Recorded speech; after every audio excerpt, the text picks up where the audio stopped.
Revision वाला part हमारा अच्छा चल रहा है, और किसी भी सेगमेंट में अगर इंप्रूवमेंट करनी हो तो आप मुझे बता सकते हो। एक पहले मुझे पोल बताओ भाई, है ना, maths option A going good, good और एक्सीलेंट, मतलब सर मजा आ रहा है, मजा आ रहा है। दूसरा सर ठीक ठाक,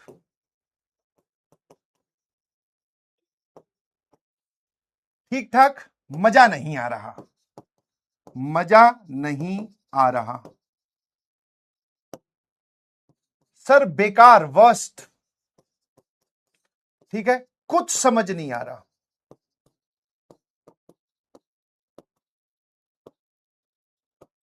and option D good, excellent, ठीक ठाक, वर्स्ट, या इंप्रूविंग। मतलब सर इंप्रूविंग स्टेज पर है, मतलब कि मैं उसमें एफर्ट लगा रहा हूं या एफर्ट लगा रही हूं, बताइए कि क्या है। ठीक है, अभी कह रहा है मिस क्लिक। इंप्रूविंग का मतलब समझ में आ गया कि आपके एफर्ट जरूरी है भाई, तब धीरे धीरे मैथ्स में मजा आना लगेगा। एफर्ट का मतलब है कि नोट्स कंप्लीट करो, रिवाइज करो, डिब्बी जो सॉल्व करने के लिए दे रहा हूं वो करके आओ। आए, अबे ये इसका तो जो भी आंसर होगा छोड़ो। इसका पोल बताओ, पोल कोई और दे दिया, ये वाला 30 सेकंड। चलिए 30 सेकंड में से ए बी सी डी जो भी चल रहा है जल्दी से बताओ।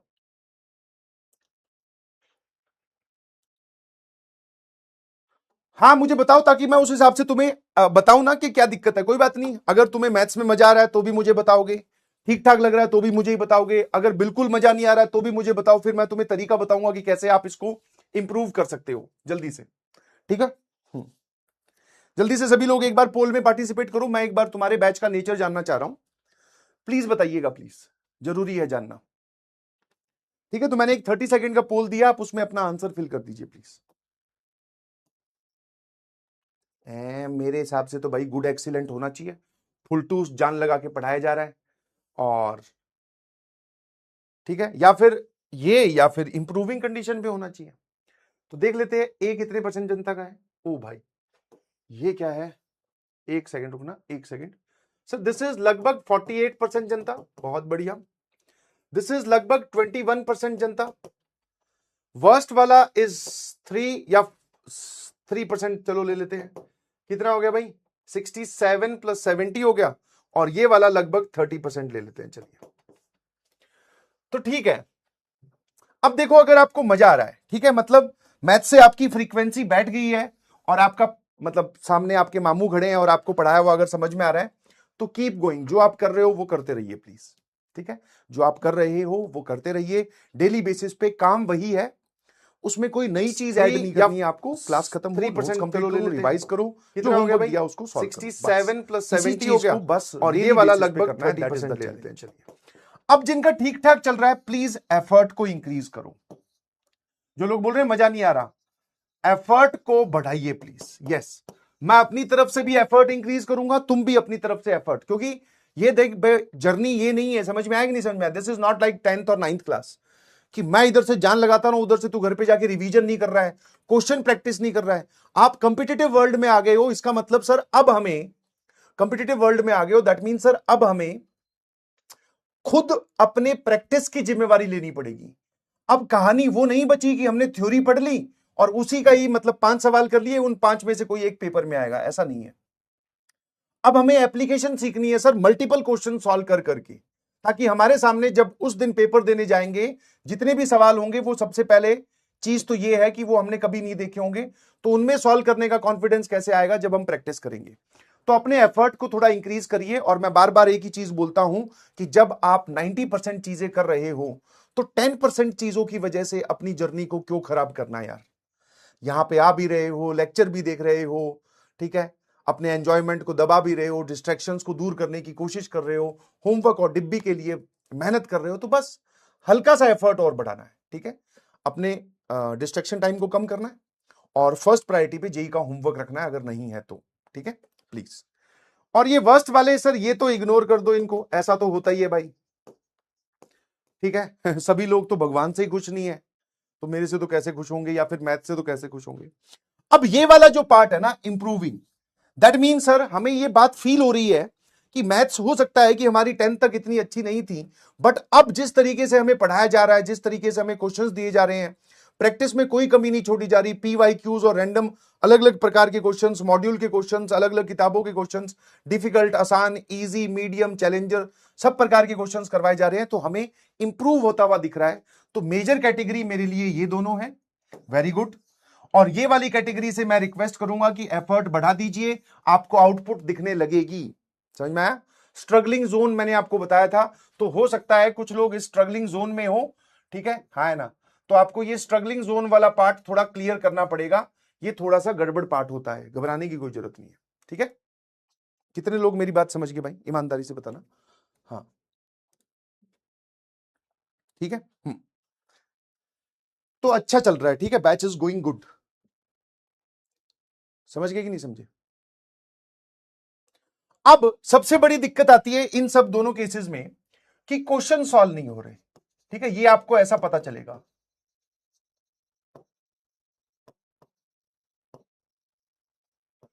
ठीक है भाई, देख, जो भी जस्ट जेई एस्पिरेंट होता है ना, जो भी जेई एस्पिरेंट होता है, जो इसकी तैयारी स्टार्ट करता है, चाहे वो 11th का हो, 12th का हो, उसको कहीं ना कहीं जाकर ये लगता है कि क्वेश्चन सॉल्व नहीं हो रहे, और आपने ये बात भी फील की होगी। तो क्वेश्चन पहली चीज इतनी जल्दी सॉल्व नहीं होंगे।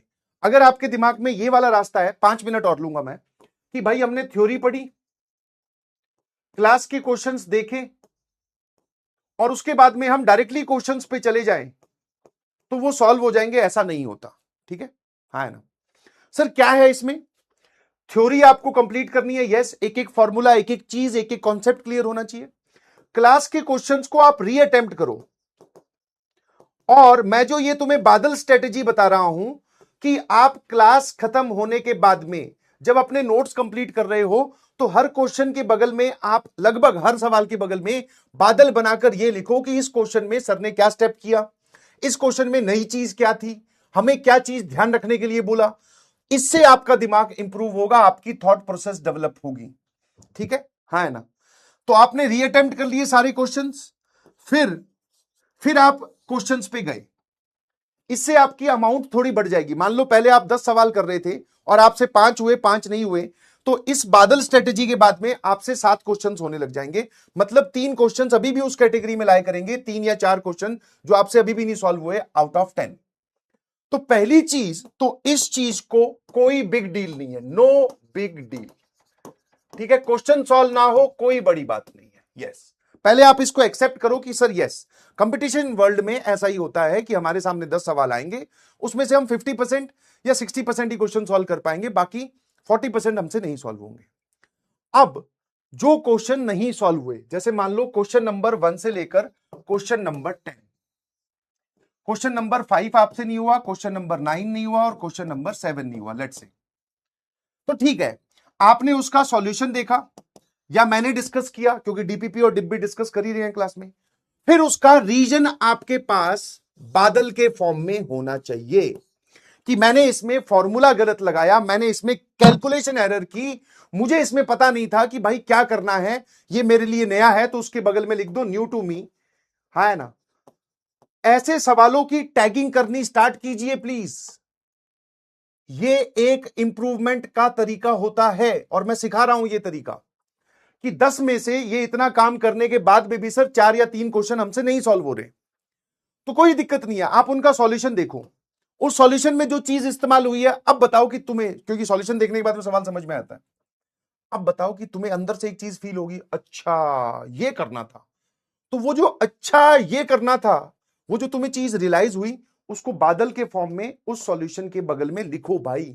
जब लिखोगे तो वो चीजें दिमाग पर प्रिंट होंगी और वो लंबे समय तक तुम्हारे साथ रहेंगी, ठीक है। सबके बगल में बनाओ, सबके बगल में, कि आपको उस सवाल में क्या सीखने को मिला, ये वाली एक्सरसाइज करना स्टार्ट कर दीजिए।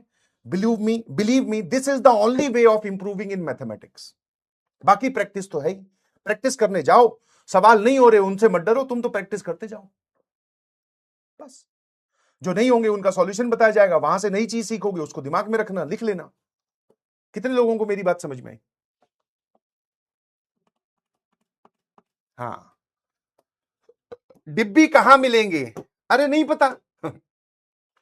देख, ये तेरा घर है ना?